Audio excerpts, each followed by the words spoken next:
The July 1986 issue of Life magazine denoted Nevada's U.S. Highway 50 between Fallon and the Utah border as America's loneliest road. Once Interstate 80 to the north was completed, virtually all traffic abandoned Highway 50 for that faster, more modern roadway. The article went on to say you should sharpen your survival skills before ever attempting to drive Highway 50. What would the author of that article think if he knew my wife and I would be traveling solo in nearly a 100-year-old vehicle across America's loneliest road, where jackrabbits and wild mustangs outnumber people? We're on our way to Breckenridge, Colorado to participate in the High Country Tour. Can we survive Nevada's loneliest road in our 1930 Model A Ford?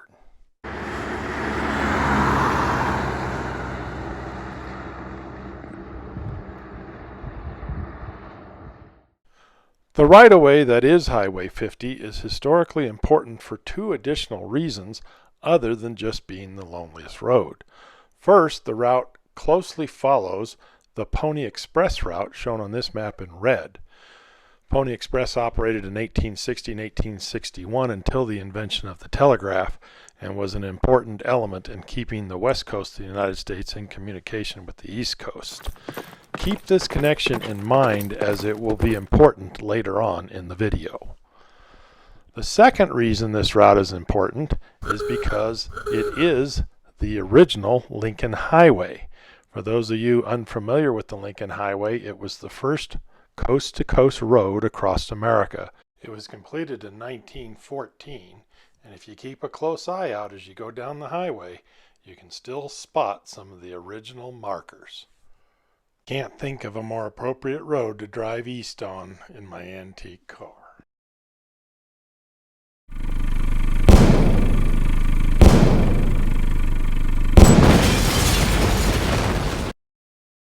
We left our hometown of Reno, Nevada, and drove to Fallon. Now, Fallon is called the oasis of Nevada because of all the agriculture that takes place there. But Fallon is probably better known for its U.S. Navy Fighter Weapons School, more commonly known as Top Gun. Yes, the same Top Gun that Tom Cruise made famous. Well, there's at least one farmer's insurance agent in town that I should be able to get along with.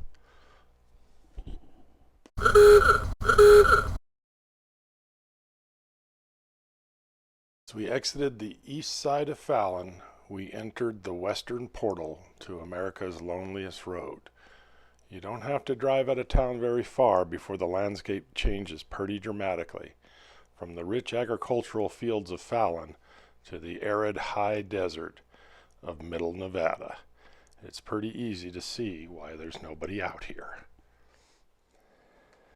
So what's the productive use of your time when you have hours of driving and not much to see and do? Well, study your civics, of course. We, the people of the United States,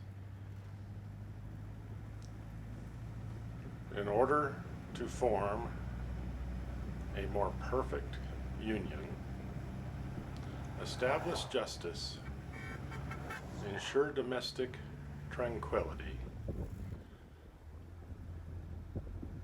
provide for the common defense, promote the general welfare, and secure the blessings of liberty to ourselves and our prosperity, do ordain and establish this Constitution for the United States of America.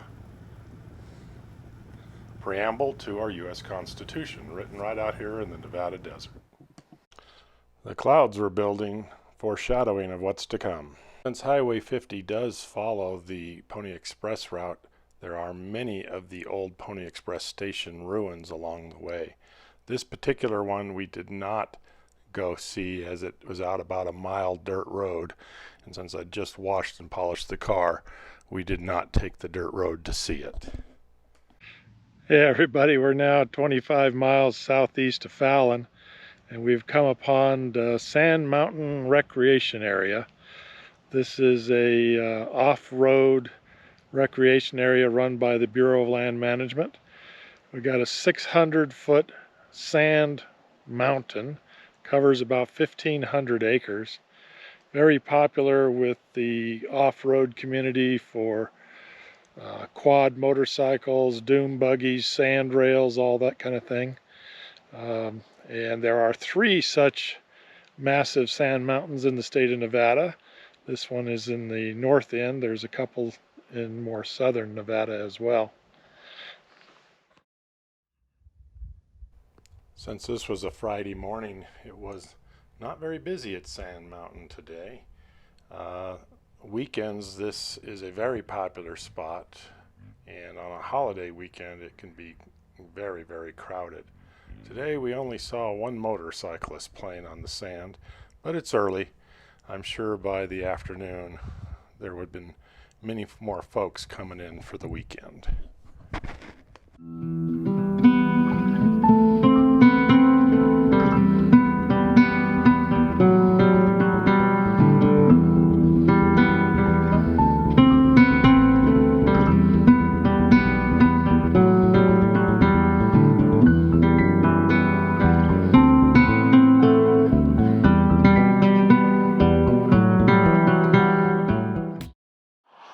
We're a couple miles east of Middlegate Station, and we're at the infamous shoe tree of Highway 50.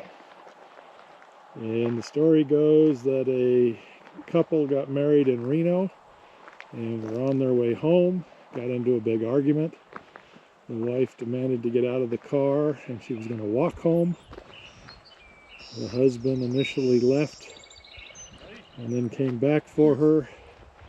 And he took her shoes away from her so she couldn't walk home, threw them into the tree. And then every year on their anniversary they came back and threw another pair of shoes into the tree. And now everybody else is doing it too. So there's literally thousands of pairs of shoes in the tree and on the ground around it.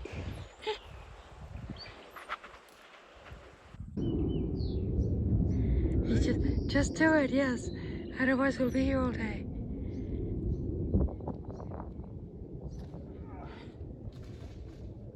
You did it? Yay! Did it work?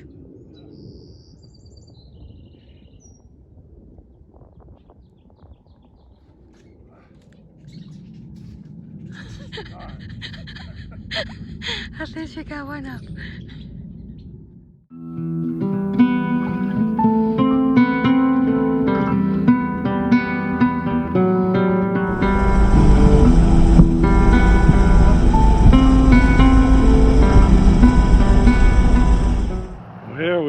One of the Pony Express station locations.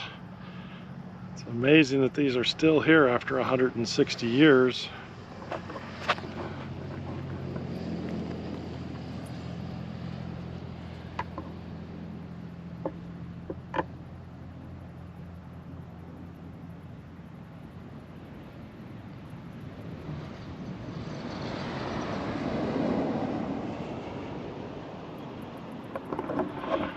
Highway 50 goes by several of these.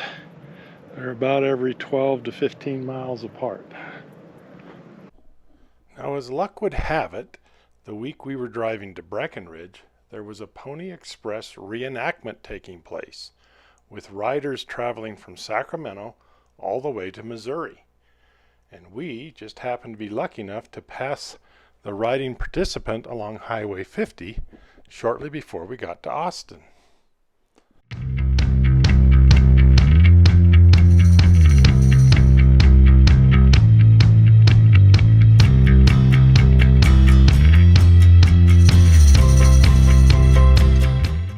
As we drove by Cold Spring Station, the riders' support crew was as excited to see us in a 100-year-old vehicle as we were to see them on a 160-year-old form of transportation through the area.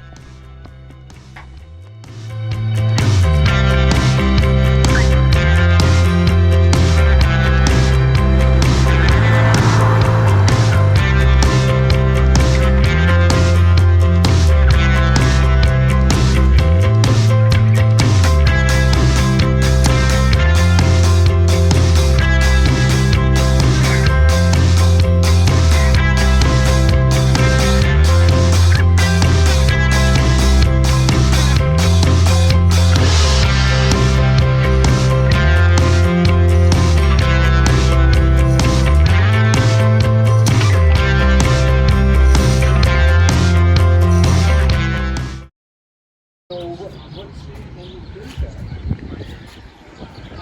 It was designed to do 45, 50. Yeah. I can hit 60 if I have to. Yeah, It's the transmission that's the problem. It's only a 3-speed.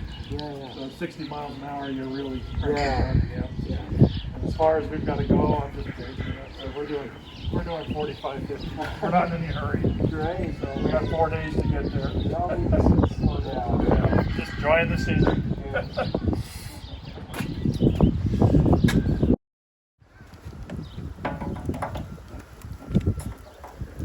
Well, we made it to Austin. We're only down to half a tank. But since the next gas station's 100 miles away, we got to top her off.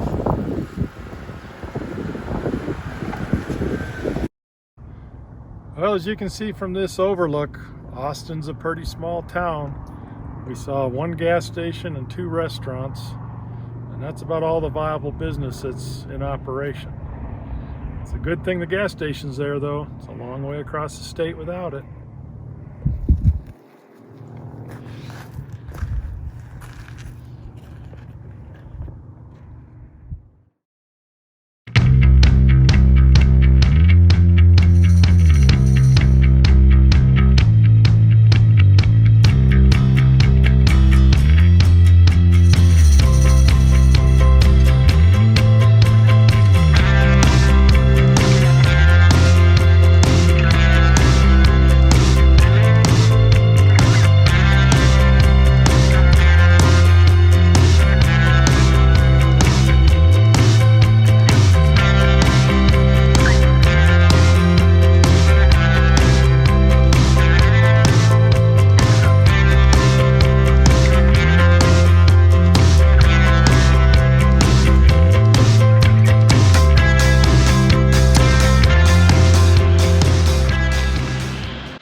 Well, we've made it to Eureka.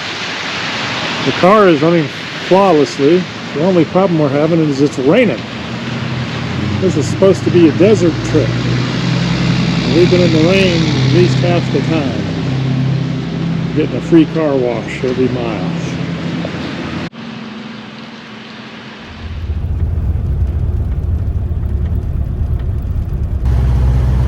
We're on Highway 50, the loneliest road in America, and we're headed to Breckenridge, Colorado for the High Country Tour. Breckenridge or bust. Let's go!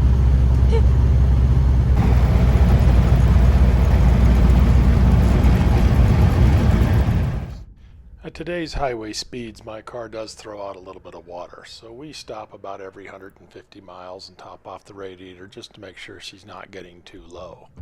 At this particular stop, we encountered a new hazard along Highway 50. Not only does it have little gas and little help, but it also has the plague of the Mormon cricket. The ground is literally crawling with grasshoppers, cicadas, something. Look at all these grasshopper bugs. This is incredible, the number of bugs.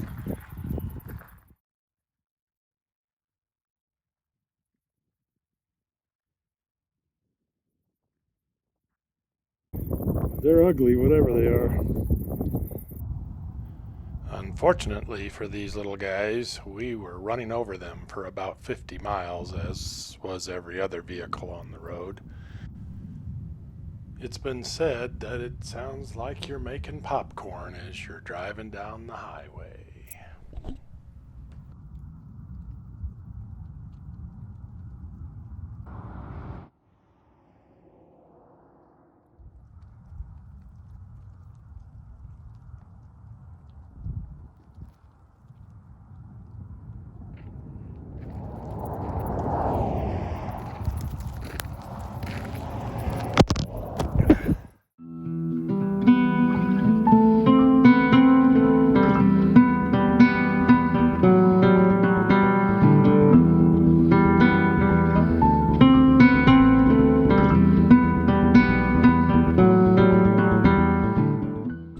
As you get a few miles west of the city of Ely, its mining history becomes blatantly obvious.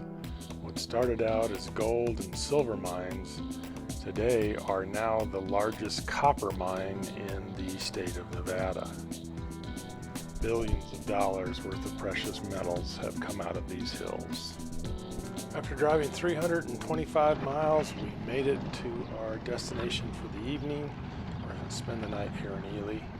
Since this is a casino, we were not allowed to take any shots of the inside.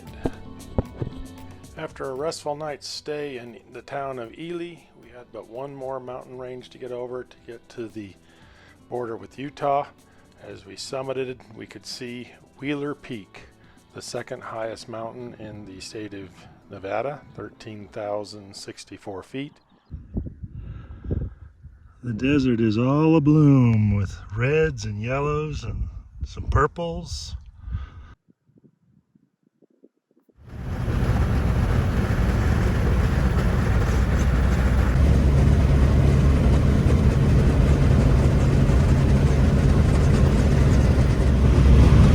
Eastbound down, loaded up and trucking. We're gonna do what they say can't be done. We got a long way to go and a very short time to get there. So come on now, watch old bandit run. We're on day number 2 to Breckenridge, Colorado, departing Ely, Nevada, and hopefully making it to Green River, Utah. 330 miles today. Hopefully the rain will stay at bay for as long as possible, and hopefully we'll have enough gasoline in the tank. Highway 50 takes you right by Great Basin National Park. Here you can see the high country of the park still has plenty of snow considering it's early June. There's mountain quail in the park as well.